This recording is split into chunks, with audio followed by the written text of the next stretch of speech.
On the top side. Okay, that's good. Hi, I'm Simon Mercer. Welcome back to Crave. Good to be with you again. Steve McCabe and I have missed your company for a few months. It's been 3. Can you believe it? I know. But this is a podcast and a video cast dedicated to film and TV and music and just about anything that's been entertaining Steve McCabe and I. Well, anything we've been able to get to, basically, really, Correct. to be fair. So just like everybody, we've basically been keeping going on, Netflix for the most part, hasn't it been, really?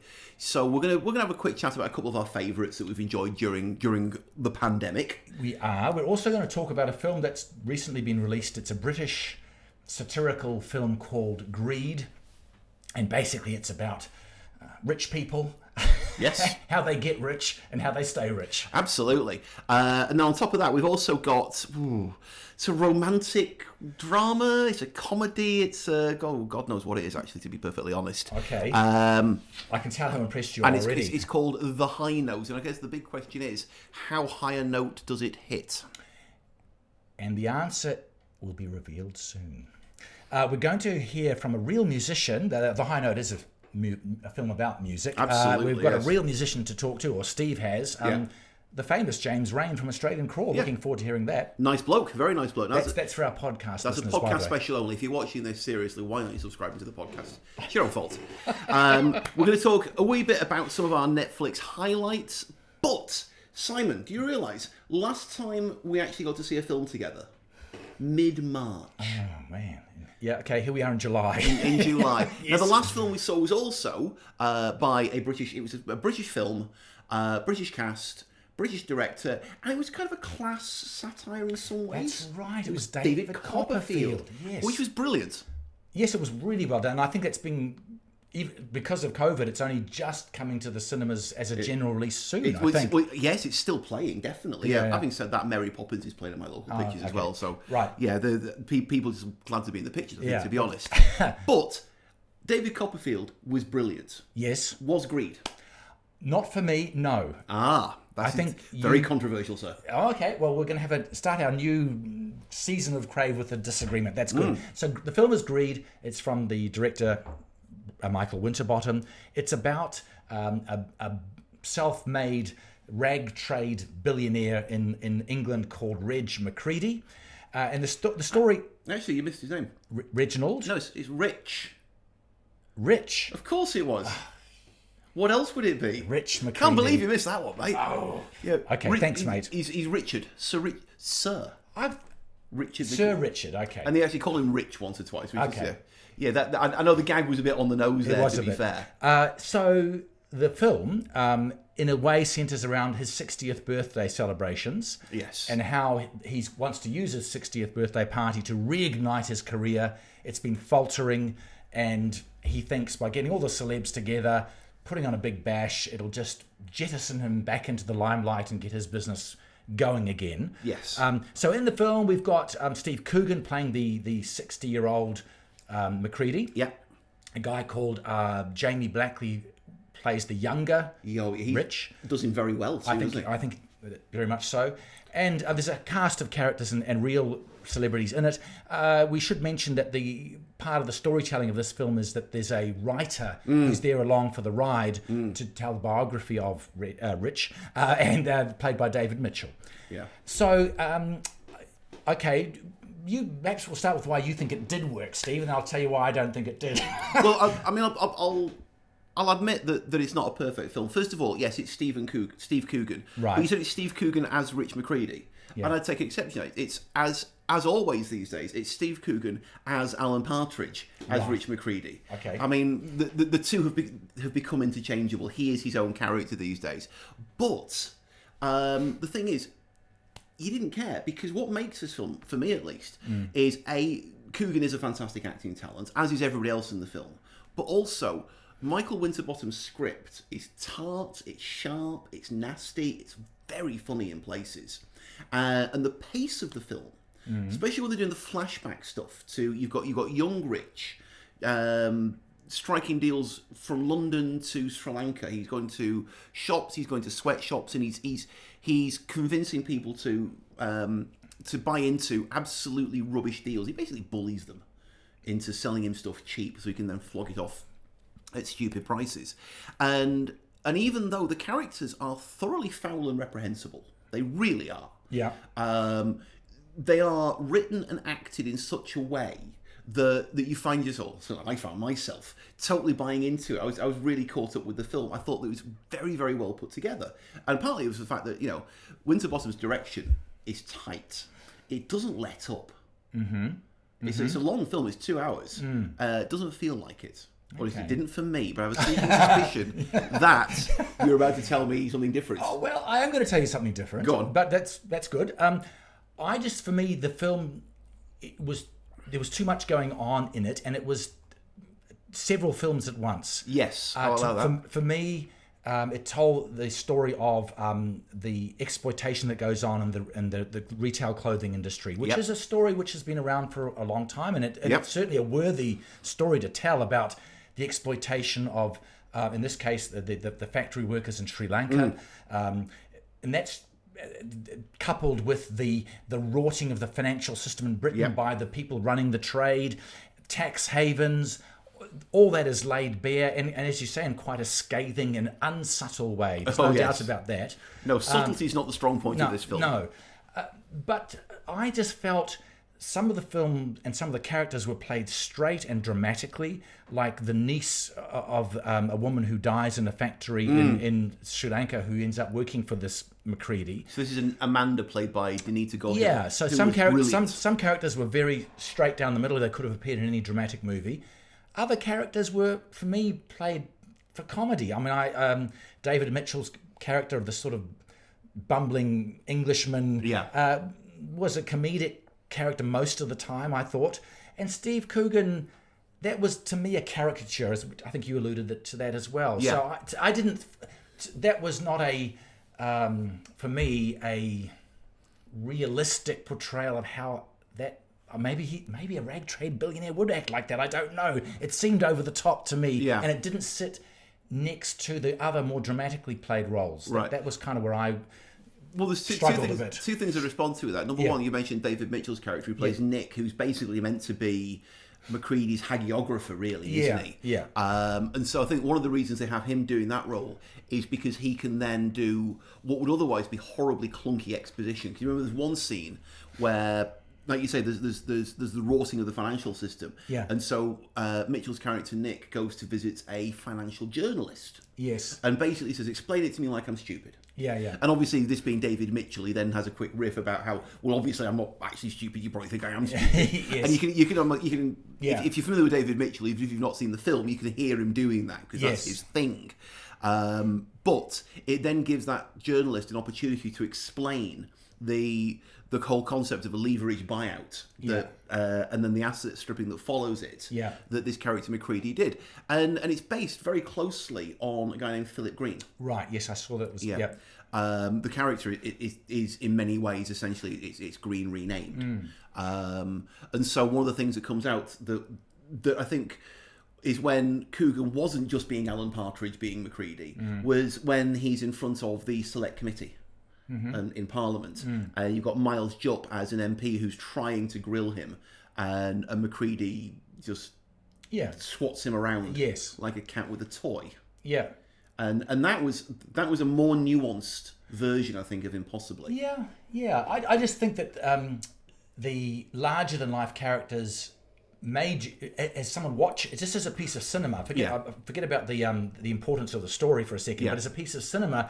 I just felt I wasn't quite where I was being directed. Was it to be laughing at the satirical, larger-than-life aspects, or to be really honing in on the serious, dramatic aspects of it? And so I just found a little bit going between pillar and post on that.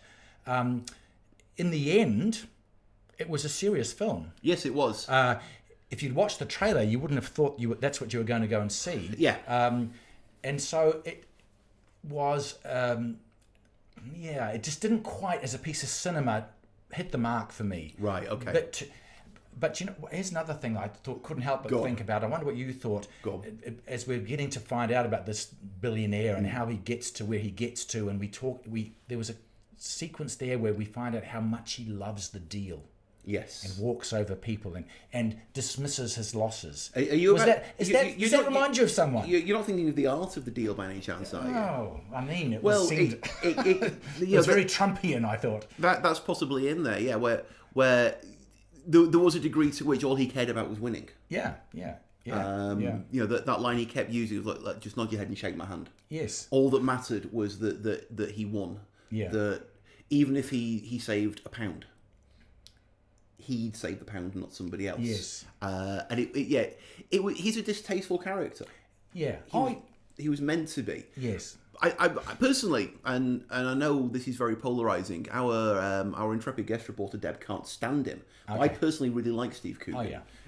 And a lot. The film very much hinges on his performance, and so if you're willing to buy into him, I think you get a lot more out of it. If you find him simply, as you say, larger than life, then I think it's going to lose you. And it sounds like I didn't quite get there. But the other thing that I thought was interesting, seeing that film, here we are in the throes of an economic upheaval around the world, where one of the industries which has been hit hard has been retail and the service industry, and international trade is in question now. So some of the premise of this film will have been, at the very least, unsettled by more recent events. Yes, quite possibly. Yes. Anyway, but I wouldn't say don't go and see it, because there's a really important political and social aspect to it that is very worthy. But for me, this treatment didn't work. I thought they were shoehorning too much in. For example, as well as everything else you and I have just talked about, there was a whole other story about Syrian refugees. Yes. Who were ended up on a beach in Greece where the party was being held. Yeah. And what did we make of their position? They were on a public beach. Should they have been moved on? At one point, some kids steal some cutlery. Was that bad? Was that good? I mean, there's a whole different theme and story and set of questions to be asked about that. That's a really good point. So I just thought, boy, you're really putting a lot in here, Michael. It might have been a cleaner, more direct film with a little less content, I thought. Well, one thing I did a bit of reading up about the film after I'd seen it. Yeah. And apparently, and I'm trying to find his name. I believe his name is Karim Al-Kabani. He's actually a Syrian refugee. Yeah. Again, playing to type. That's actually literally who he was. Yeah. And Winterbottom's definitely trying to entertain us and also educate at us. Yeah. In a little bit. In fact, another thing I discovered Yeah. was, you remember at the very end, during the now what do they call them? Not the title cards, but the credits. Right before the credits, there's a series of cards they show with information about how much various CEOs of these companies make. Yeah. It's information that's explicitly mentioned during, as I talked about before, those select committee scenes. Yes. But Winterbottom was actually told to take a lot of that stuff out. Oh. By the film company. Was it Sony? I think it was Sony. Okay. They told him, no, you're being too political. He was actually required to remove some of that stuff. It's pretty political anyway, I thought. Yeah, Because clearly, Winterbottom's goal in this film was not simply to make us laugh. Oh, absolutely not. No. And as I say, I think as the film progressed, the humour receded more and more. Yeah, It was dark. It was a dark humour. And it ended up being quite a strong drama, political, social drama, as much as a comment. Yeah. Anyway, I'd be interested to hear what our listeners and viewers make of this. Yes, if you see that, please get in touch with us. Send us write to us, podcast@cravepodcast.com, or you can find us on the internet anyway. We're on Twitter, we're on Facebook. You'll find us. But we'd love to know what you made of it, because clearly Simon's wrong. But that's fair enough. We can't all be right all the time. Absolutely. But yes. I think we might be slightly more in agreement on our second film today. Maybe we might. Yes. Yeah, this is the high note. Yes. So this is set in America. It's about the music business, not the rag trade, and it centers on a middle-aged, black female pop singer called Grace Davis, who is managed by a guy called Jack, played by Ice Cube. Grace is played by an actress called Tracy Ellis Ross. And the key relationship is that Grace Davis has a personal assistant called Maggie, isn't it? Yes. Maggie, played by Dakota Johnson, and does Grace is at a bit of a crossroads in her career, and her manager Jack is saying, "Oh, I think we've got to keep the money rolling in. We've got to play it safe. Get you a gig in Vegas." Well, they're talking about a residency. A residency, yes. But Maggie, the young personal assistant who has grown up with music and yearns to be a producer, a music producer herself, says, "No, you've got to put out a new album, put some new stuff out there. Let's reignite your career that way." So that's kind of one of the settings of this film. Yeah. Into the mix, Maggie happens to stumble across an aspiring young singer-songwriter called David Cliff, and she has an interesting relationship with him, and so the story evolves around Maggie, balancing her relationships with the established star Grace and the up-and-comer David, and I won't spoil the end, but it's a light-ish, most of the time, a light-ish, formulaic. Oh God, yes. Arc of the story. Not in a good way. Yeah, okay. You tell me more about that, not in a good way. Well, here's the thing. I mean, you used a couple of words in there that unfortunately are going to completely get pulled away. First of all, you said interesting. Oh, did I? You said the love interest bit with David. Oh, I see. And no, not even remotely. Okay. And secondly, you said he's an aspiring musician. And one of the big problems with that whole story arc was that she meets him. He's independently, fabulously wealthy. And quite a talented singer and musician, but with no aspiration whatsoever. And she has to coax him into recording because he's got. There's nothing about him. He seems to have no hidden depths whatsoever. He's the most pointless character. Okay, keep going. But then so is she, to be honest. I mean, Dakota Johnson is not a gifted and talented actress by any stretch. She simpered her way through the 50 Shades films, which were unmitigated dross. They were absolutely unbearably bad. But we knew that going in, but this one has aspirations of being a good film. But the problem is she can't carry a film. She's not a strong acting talent.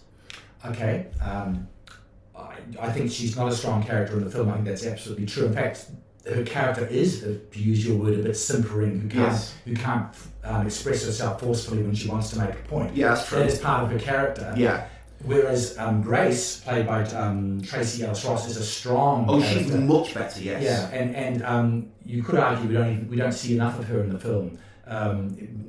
That story of a middle-aged artist at this crossroads trying to figure out what to do was an interesting story. It's also struggling with racial and gender sort of barriers as well. In fact, there's even a thing that's in the trailer. She's saying to Maggie, there's only ever been 5 women over 40, only ever 1 black woman over 40 who have had a number 1 hit in the US. Yeah. And so that's where she is. She's the woman who's accustomed to having number 1 hits. Yeah. And she's about to step foot in territory where the number 1s are going to dry up. Yeah. And that would have been a much more interesting film. It's also the film the trailer promises. Yeah, right. Well, there's times in these trailers which didn't really lead you into what you were going to be delivered. In fact, the trailer basically writes David out of the film entirely, even though he's actually a fairly significant part of it. In fact, in some ways, the one parallel that came to my mind was it hints at A Star Is Born. It did. Because you got that kind of thing going on, yeah? Yeah, I thought that too. Except that rather than the two of them supporting each other, you've got the same person being the pivot for both of them. Yes. But he didn't know how to work that very well, because half the time it would completely focus on Grace, and then it would completely focus on David, and there was no sense of any continuity in the film at all. Yeah, I think I enjoyed parts of it. I did think it was too long. I really felt like it just didn't get to where it needed to go quick enough. You mentioned the relationship between David and Maggie. Yeah.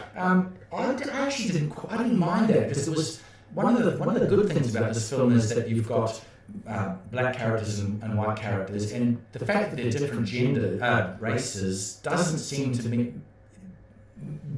Why should it warrant any mention? The fact that she may have a relationship with David or whatever, or that she's working for 2 more powerful black figures, just means nothing. You're right, it's completely unmarked. Which is, in this time, a good thing to probably put out there. Yeah. So I give it a tick for that. Yeah. But I think Maggie was intentionally a wishy-washy character, but didn't help the storytelling. In that case, she was brilliantly cast.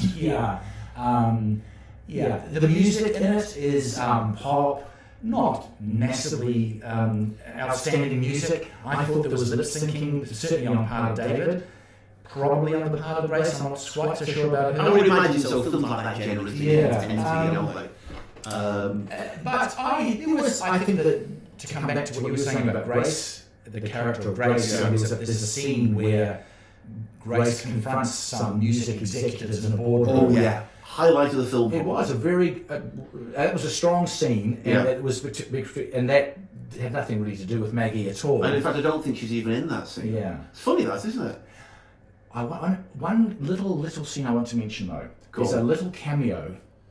Oh yes, scene stealing. Well, absolutely. Sorry, scene stealing. I should say. From Eddie Izzard. Oh yeah. I thought that was brilliant. He's on screen for what, 2 minutes? If that, and in a few well-written, short little lines, he gives you an entire backstory of this character who's been in the music industry for a long time. Yes. It was really, really well done, and it all the more so because it contrasted so much with the long drawn-out story that was going on around it. I thought it was That's really a really good point. Yeah, I like that. Yeah. I was going to see the film just to see a 1 minute of Eddie Izzard. I had no idea he was in it before. No. Up he pops. Oh wow, look who it is. Yeah, and you're right. He's superb. But he's part of what the music industry does to a middle-aged, especially a female and black middle-aged performer. He was part of that storyline. Yeah. And that's the film I would like to see. Ice Cube as, now what was his name? Jack. Was it Jack, wasn't it? Yeah. The manager. And the interplay between those two was really, really good. It was. This is a man who cares deeply about not just his asset, but you can tell this has become a friend. Yeah. And the relationship that they were sparking off each other really, really nicely. But then as soon as he starts interacting with Maggie, he's just gruff and barky. Yeah. And he's nowhere near as good. But when you've got the two talented actors, and Ice Cube is a decent actor, he really is. The two of them together worked well. Yeah, that was a strong film. I think that if it had been at least half an hour shorter, and maybe refocused more to Grace, you would have had quite a potent little drama there. Oh yeah. But I think it did get got caught up in the romantic arc of the Maggie's relationship with David, and it took a long time to get there. And you had some sort of stereotypical side characters, the maid and the best friend. Oh, the best friend was so by the numbers. I very much by the numbers. So that was a shame. I think it's. I'm not going to rave about it by any means. No, a few elements there that were nice, but unfortunately, it wasn't even really about music. I mean, to the extent that it was, they would just rattle off facts about musicians, and it felt more like stamp collecting than actual love of music. How many different versions of Sam Cooke's song can you recite? When they did that, that made me think of another film. Go on then. It made me think of High Fidelity. Oh. Based on the book by Nick Hornby, which is all about people swapping information of records and things. And it just veered off into that for a second or two. I thought, well, this could be interesting, but it didn't stay there very long. But no, it didn't, because again, it didn't really. It didn't feel so much like an actual work of passion, people who care about music, so much as it felt like somebody who basically downloaded a bunch of facts off Wikipedia without just checking off a list. It's a shame, really. It's a shame. Yeah. Anyway, there we go. Don't go. Middling. Just take our word for that. You'll be glad you didn't. Seriously. Okay. So, Steve and I have had, as we all have, a month or two or three to have a look at all sorts of series on Netflix and other services. All the series are available. Yes, However, Netflix is, let's face it, the biggie. One of the ones that we've both seen and really, I think, both enjoyed was this Spanish high octane. That's not too into word. High octane crime drama called Money Heist. Yes. Wow, 3 series. I have to say I got through all 3 of them. I think it was 3 or 4. 4. Well, it was a film. It was a series. It was a game with 2 halves. It was. There's 2. Yeah, one story is 2 series, and the other story is 2 series. And It was an absolute rollicking, Wasn't it just, adrenaline-fueled yes. ride of a story. So, I'll even mention a little backstory how I came to watch it. My brother in England told me about it, Right. And he said you have to see it, it's the best thing ever. Right. And so started watching it, and I made the mistake of watching it dubbed. Right. And got about 20 minutes in and thought, why am I wasting the time with this? And then a few other people told me about it as well. And again, my brother said, you really do need to watch this. It's the best thing on TV. I thought, fine, okay, we'll give it a go. So we tried watching it again. This time we watched it subtitled. Yes. And at the end of the first episode, which I think was about 7 minutes long, or is that how it felt? We went, wow, Yes. that's spectacular. I think, Neil, we're very sorry, mate. You were quite right. We should have listened to you, or listened to my brother in future. Yes. And so you've got it's a ridiculous, ludicrous premise. You've got a bunch of criminals who are assembled by a guy who calls himself the Professor. Yes. And they all take on pseudonyms of cities of importance to them, and they're going to break into the Royal Mint in Barcelona. Got to get this pronunciation right. And they're going to steal billions upon billions of euro. And it's a barky mad premise. Yes. But the characters are developed. I mean, to the extent that it starts at the start of each episode. It'll tell you, Tuesday. Yeah. 76 hours since the Yes, heist began. yes. You think, well, we're 12 episodes in, how could it only be 76 hours? Yes. But they are spending so much time developing the relationships Very between much. the characters, the heisters, the robbers. That's a good word. You've got a few of the hostages. Yes. You've got the police on the outside. And then the interplay between the police and the Professor. Yeah. And the whole thing is just, it is so utterly absorbing and hypnotic. It is. That you can't stop watching No, it. and on top of all that, you've got the Latin passion of the characters. The passion's the right word. It's white hot a lot of the time, and so they're reacting with just heartfelt emotion to what's going on around them, loyalty and betrayal, love and hate, treason, and all sorts of things are going on, and the story starts out as an out-and-out crime story, but very much it becomes a political conspiracy story. Yes. It's a commentary on the social haves and have-nots in modern society. So they become part of a broad picture that the whole of the country buys into about, are they bad guys or are they actually good guys? And that carries on into the second series, the second story arc, which is seriously important. Involved there, excuse me. So that's part of it as well. It's also a really interesting, I thought, glimpse. Glimpse is the right word. It's more than a glimpse. It's a long, hard stare at the social mores of Spanish society. Possibly, yes. Man and women. Sex is talked about so much more openly than perhaps we do over this part of the world. The gender battle is very much part of it. Yes. That troubled me occasionally because they were very happy to show one of the characters is Oslo, which is the one who's the beautiful Paris. I'm getting confused. Hang on, which were the two female robbers? There was Tokyo and Nairobi. Yes. Tokyo was the one who does the voiceover. Tokyo. I'm talking about Tokyo. Who's an attractive model woman. Played by Ursula Corberó. Yes, I mentioned that because there was a lot of scenes of her bum and her half-naked body. There was a lot of sexualization in the imagery around her particularly, but other women as well. At the same time as it was trying to be a socially uplifting moral story. I thought that was a little bit of a double standard. Interesting point, yes. But however, it just really charges along at a rate of knots. Watching it, you can feel your adrenaline levels rise. It's hard not to just watch several of them in a row. Yes, we watched it back to back, like every night we watched one or two more. But it shifts gears quite abruptly, doesn't it? The end of the first series, I got the feeling that they should have ended within the first story. Right. The first two series. There was a very clean end there. It was. And you thought that was just perfect. It was as perfect a completely self-contained TV experience as you could really wish for. And then suddenly, although there is one character development which you and I can talk about later on, Okay. because it's a huge spoiler otherwise, Okay. which I'm still not 100% convinced about. But other than that, it was superbly well done. Yeah. And you're constantly going, oh, how the hell are they going? Wait. No, I just know. Yeah. Oh wow. Yeah. But then the second story, Yes. where they literally put the band back together again. Yes. It felt like they shifted gears. And Yeah. so rather than having the incredibly detailed, complex relationships, it felt like they were just going from one set-piece explosion thing to another. And there were too many episodes where 1,000,000 bullets flew and no one got hurt. Right, yeah, There was a bit too much action nonsense. Yeah. But it's, for all of its flaws, it was still...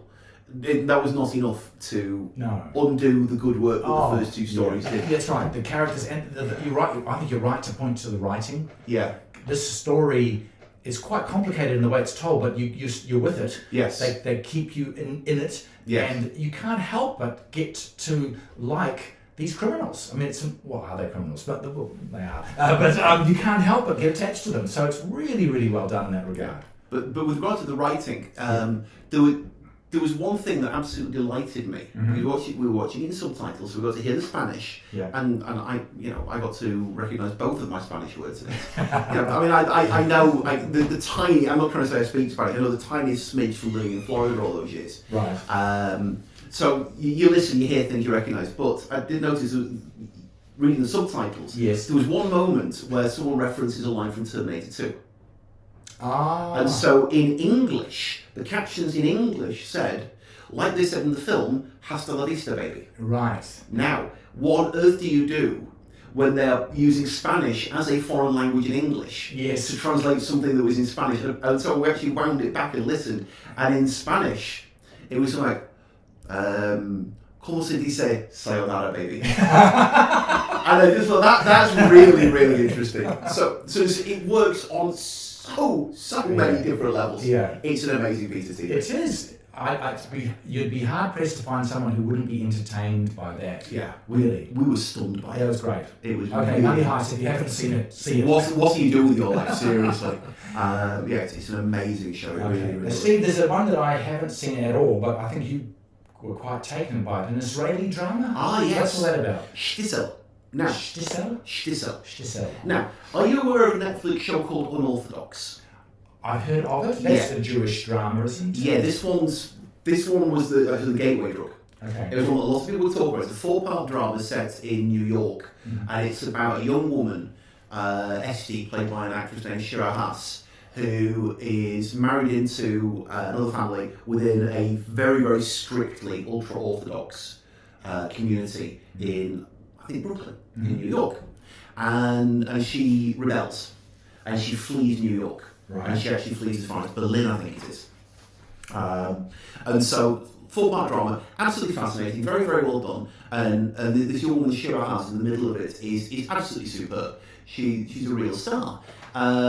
So, I then found out, saw mention of the fact that she had actually been in almost a soap opera, but that's not fair, that doesn't do it justice. Show set in Jerusalem, in an ultra-Orthodox community in Jerusalem called Shtisel, which is the name of the family that she comes from. And so there's the patriarch Shulem Shtisel, who's this curmudgeonly old bloke who wants to be a good father but doesn't know how to.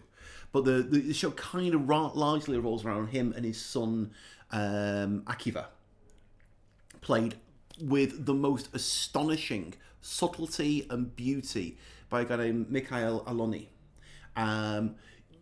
The way his face responds to what's happening around him is the most gloriously nuanced acting I've ever seen. Wow. You can just watch him, just like somebody says something to him, it's very slightly. Yeah. His face shifts just enough for you to know exactly what's going on. So around him, you've got he is the unluckiest man in love possible, even within the matchmaking tradition of the ultra-Orthodox Jewish community in which he lives. You've got I'm trying to think who else is in it. You've got his sister whose husband may or may not be a complete wastrel, and their daughter played by Shira Haas, who plays Rukami in this series, but quite a bit younger, and she's absolutely disgusted with her father because she can't decide whether he's a decent bloke or not. And the whole thing is done with it's slow. It's not got the same high energy of, say, a Money Heist by any stretch. Instead, what it is it takes the time to explore the characters. Things happen slowly, but you get to know the people involved. The acting is across the board beautiful. You will come to love and hate these various characters in different degrees as the show progresses, and it is lovely. And so far, they've made 2 series. Right. They're about 12 episodes each, and they were about to start work on a third. When you may be aware there's a little bit of a pandemic on at the moment, so you might as well just get your attention. But apparently, because Israel's doing quite well, apparently they're starting to work on the 3rd series now. Right. And I can't wait. I've got 1 more episode left to go on series 2, and we're going to find out whether or not Kiva is going to be lucky or not in love, and the chances are he's not. But I need to find out because I'm worried about him. I really am. It's lovely. Okay. It's not sharp. It's not snappy. It's not anything. It's just nice. Okay. And I can't speak highly enough of it. Fantastic. Yeah. Wow. Ooh. Well, beat that. I don't think I can, but I do want to talk about yet another crime series. I think I seem to be watching crime dramas all the time. You get any ideas? This is an American series called The Sinner. Oh yeah. It's had 3 series so far. Oh wow. Okay. It's based in a fictional little town in upstate New York, in which one detective, Harry Ambrose, is the central character. He's played by the actor Bill Pullman. Oh right. Who's been in movies. I don't think he's been set the world on fire in movies, but this happens to be a role which fits him really, really well. No, he was actually he was briefly in The High Note. Yes, and he was indeed a high note in it. He was. I quite like him, to be honest, yeah. Yes. This is a bit of a different take on, it is gritty, it is dark, it is psychological, it is pretty slow moving. But where this story holds, the concept or the premise of it maybe differs a little bit is we know what the crime is and we know who's committed the crime almost straight away. Oh, okay. And this is about the detective, Harry, getting to know the person who's done it, trying to find out why, and maybe finding out that they may have physically committed the act of a murder, but they may have not been wholly responsible for it. Oh, now I'm guessing from your wording and from your delivery that you are definitely very, very delicately avoiding giving spoilers there. Yes. It sounds like something very deftly constructed. Yes. So, I mean, the risk of giving away who does it straight away is you think, well, where's the drama here? Yeah. So it's coming at it from the point of view of Harry, who is himself a troubled man. Right, yeah. And throughout 3 whole series, you are only just beginning to understand what it is that's happened in Harry's life, which would lead him to want to get close to a criminal and find out why you did this. Yeah. The rest of the police force there think, well, there's no doubt that this person did it. Lock him up, move on. Yeah. But Harry wants to know. Harry wants to dig. So it's as much about the mind of Harry as it is the mind of the criminal. Excellent. It isn't fast moving. No. But I did get drawn into it. I think the 3rd series got really psychological. I mean, Hitchcock would have looked like a lightweight in series 3. Oh wow. Okay. Fair enough. And I think the 3rd series is quite disturbing, actually. Okay. And some people might find it almost more than disturbing. They might have to turn their eyes away. This is the ideas of it. Yeah. However, that's probably enough. I found it quite enthralling, but really, it's not a crime drama like Money Heist. It's a million miles from Money Heist. Right. In its delivery. It's a slow burning psychological drama. Well, tell you what, you also recommended to me a while back Ozark, which I started watching after Money Heist, and you weren't wrong on that, so I'm inclined to trust your judgment here. Oh, thank you. Well, Ozark, by the way, is a written review on our website. Yes, it is. Yes, cravepodcast.com. Which I'm avoiding reading yet because we've not reached the end of it, but I will. Ozark is also a slow burn in some ways. Yes. But also has some other elements which kick it along and some quite memorable characters. Oh yeah. But anyway, we could perhaps come back to a chat about that when you've Yes. worked your way through. But anyway, The Sinner is not a light entertainment of an No, evening. it by any doesn't sound stretch like at it. all. No. But it does sound very intriguing, I have to say. Okay, all right. Well, I'm going to give that a look. Okay, well, lovely. So, Steve, normally at this time of our podcast, you would regale us with a list of wonderful items of cinema and music coming up that we could talk about. About that. I'm not sure if we can do it this time. So listen, there are announcements getting made. Yes. And I'm not even going to waste my breath with them because enough. quite frankly, right? It's a bit like, we're going to get political for a second. It's a bit like how people are constantly asking the Prime Minister at the moment, when are we going to open up travel? Yes. And she's saying, well, seriously? We haven't the faintest idea. So even the only one that I think is even worth mentioning, I can't even remember the date because I haven't bothered prepping this because there's no point. But Simple Minds have actually scheduled dates for December 2021. Right. 18 months from now. Okay, and right. that's the only realistic announcement. Okay, Actually, that's not entirely true.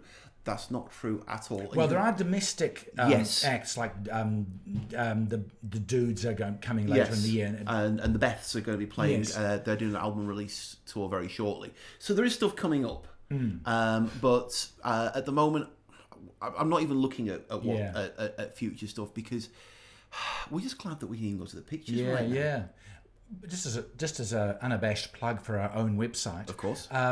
You and I did speak to a number of musicians over the lockdown who Yes, are we working did. on projects at home. Absolutely. So do go to cravepodcast.com and have a look. There's about 3 or 4 or 5 interviews with a number of musicians who've had to get their head around creating at home or collaborating at home. Yes. They talk about how they've done that and the music that's coming up. So that's worth a look. Absolutely. In fact, one of them, Grace Kelly, the very first one we spoke to, I think, right at the very start of lockdown. You can find the information, as Simon says, cravepodcast.com, but she's going to be doing a smallish tour, including a release party for her first EP. So, yeah, there is stuff starting to happen, but at the moment, let's just take it slow. Yeah, I think we shall. We've got no choice. Absolutely. Anyway, it's been great to have a chat again, Steve. To travel down the road to Pukekohe. Absolutely. And we're back finally. Yes. So we've talked about our website. If you want to email us, you can do that at podcast@cravepodcast.com. You can find us on Twitter, on Facebook, on Instagram at Crave Podcast. Yeah, as you should. Well, yeah, absolutely. Why haven't you? So good to be back with you again. We'll see you again. I'm Simon Mercer. I'm Steve McCabe. That's what's been entertaining us this week. Certainly is.